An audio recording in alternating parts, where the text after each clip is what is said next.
ये ध्यान सूत्र है, meditation is a total freedom, but this freedom is not an ego trip, rather it is disappearance of this separate ego।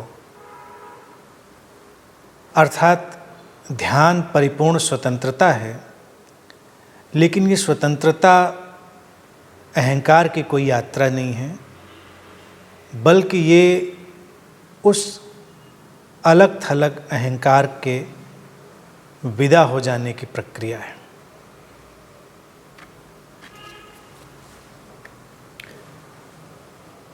ध्यान परिपूर्ण स्वतंत्रता है और यही ध्यान की सबसे बड़ी खूबसूरती भी है और यही ध्यान का सबसे बड़ा आकर्षण भी है, क्योंकि व्यक्ति स्वतंत्रता चाहता है। कोई भी व्यक्ति बंधन में नहीं रहना चाहता।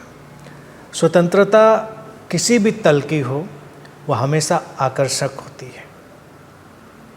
गुलामी किसी भी तल की हो, हमेशा पीड़ादायक होती है। और सूत्र कहता है कि ध्यान परिपूर्ण स्वतंत्रता लाता है, यानी हर तल की स्वतंत्रता।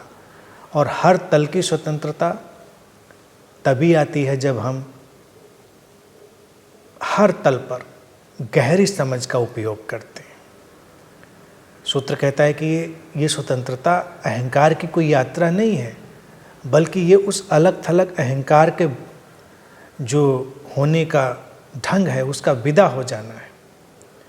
तो इस बात को भी बहुत गहराई से समझ लेना पड़ेगा, क्योंकि स्वतंत्रता अगर हम चाहते हैं तो एक तो है कि मैं स्वतंत्र होना चाहता हूँ, किसी चीज़ से स्वतंत्र होना चाहता हूँ, किसी बात से, किसी धारणा से, किसी व्यक्ति व्यवस्था से, लेकिन फिर भी मैं होता हूँ। एक आइडेंटिटी जो हमारे भीतर, जिसे हम अहंकार कहते हैं, वो बनी हुई होती है।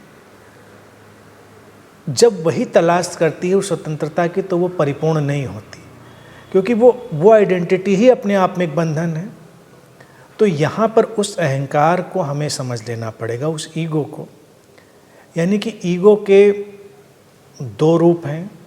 एक ईगो जिसको मैं हमेशा कहता हूँ कि फंक्शनल, काम चलाऊ ईगो, और एक फिक्शनल जो कहानी वाला ईगो है, जो आइडेंटिटी बनता है। तो परिपूर्ण स्वतंत्रता आती है उस फिक्शनल ईगो से मुक्त हो जाने से। विदा होता है वही ईगो जो फिक्शनल है, कहानी वाला है, जो अलग थलग बनाता है। इसीलिए तो हर व्यक्ति की अपनी कहानी है, इसकी एक कहानी है, उसकी एक कहानी है, सबकी अपनी अपनी एक कहानी है। और जीवन में देखें, कहानियों का टकराव है या कहानियों के संबंध हैं। फिक्शंस के ही सारे के सारे संबंध हैं, इसीलिए उनमें रहते हुए व्यक्ति को कभी पूरी परितृप्ति का एहसास नहीं होता। पूरी परितृप्ति का एहसास व्यक्ति को तभी होता है जब कहानियाँ विदा हो जाती हैं और हम एक दूसरे से गहनतम तलों पर संबंधित होते हैं। यानी कि हम एज अ सोर्स, उस स्रोत की तरह प्रकट होते हैं, संबंधित होते हैं। तो उसमें गहनतम परितृप्ति है और परिपूर्ण स्वतंत्रता भी है। क्योंकि जो फंक्शनल ईगो है, जब फिक्शनल ईगो विदा हो जाता है, विदा होता है समझने से, समझ लेते हैं, विदा हो जाता है, काम चलता रहता है। फंक्शनल ईगो काम चलाऊ है, यानी कि जो सेपरेट आइडेंटिफिकेशन है वो रहता है, उतना किसी में भी रहता है। कोई बुद्ध हो, कोई गुरु हो, अवतार हो, सब उस फंक्शनल ईगो में रहते हैं। यानी कि इतना कोई भी एक नहीं हो जाता है कि वो खो जाता हो, सेपरेट होता है। उस सेपरेटनेस को ही फंक्शनल ईगो कहते हैं। और अपने गहरे रूप में जब हम उसको अनुभव करते हैं तो वो बस होने का अनुभव है, सेंस ऑफ आई एमनेस है, बस अपने होने का अनुभव। होना नेमलेस है, फॉर्मलेस है, बाउंडलेस है, असीम है, अनाम है, अरूप है, वो होना है। उसी होने में जब हम स्थित होते हैं और दूसरा भी अगर उसी रूप में स्थित है, असीम, अनाम, अरूप सत्ता में, और वो लोग संबंधित होते हैं, यानी फंक्शनल ईगो के थ्रू वो संबंधित होना घटता है, तो उसमें एक गहरी परितृप्ति और परिपूर्ण स्वतंत्रता भी होती है।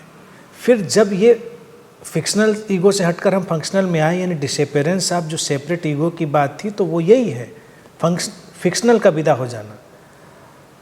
फिर जीवन में हम जो कुछ भी करते हैं उसमें हम लगातार स्रोत से जुड़े हुए होते हैं, कभी भी स्रोत से हम अलग नहीं होते। सेपरेट ईगो जो फिक्शनल है, कहानी बनने वाला है, उसको हमेशा अलगाव का एहसास होता है, वो हमेशा अपने को अलग थलग टूटा हुआ अनुभव करता है, यही उसकी पीड़ा होती है। तो जब इस तरह से फिक्शनल ईगो का विदा हो जाना घट जाता है तो जीवन से पीड़ा भी विदा हो जाती है, अलग थलग होने का भाव भी विदा हो जाता है, और इसकी जो अंतिम परिणति है वो गहरी से गहरी शांति में होती है। वही ध्यान का उद्देश्य भी है।